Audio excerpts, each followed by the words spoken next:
Pan card তৈরির নিয়মে বড় বদল।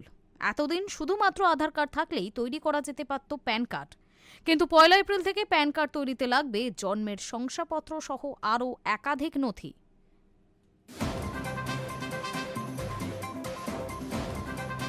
প্যান কার্ড তৈরির নিয়মে আসছে বড় বদল। এতদিন শুধুমাত্র আধার কার্ড থাকলেই তৈরি করা যেত প্যান কার্ড, কিন্তু আর তা হবে না। 1 এপ্রিল থেকে প্যান কার্ড তৈরিতে লাগবে আরও একাধিক নথি।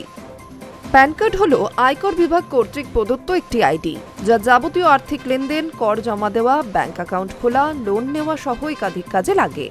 এটি একটি বৈধ পরিচয়পত্র। স্বাভাবিকভাবেই বয়স 18 গণ্ডি পেরোলেই সকলে প্যান কার্ডের জন্য আবেদন করেন। এতদিন শুধুমাত্র আধার কার্ড জমা নিলেই নির্দিষ্ট সময়ের ব্যবধানে হাতে মিলত প্যান। জানা যাচ্ছে 1 এপ্রিল থেকে প্যান কার্ডের জন্য আবেদন করতে লাগবে জন্মের শংসাপত্র, ভোটার আইডি সহ আরও বেশ কিছু নথি।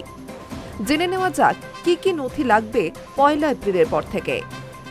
জন্মের শংসাপত্র, ভোটার আইডি, 10ম শ্রেণীর মার্কশিট, ড্রাইভিং লাইসেন্স, পাসপোর্ট বা ম্যাজিস্ট্রেটের দেওয়া হলফনামা।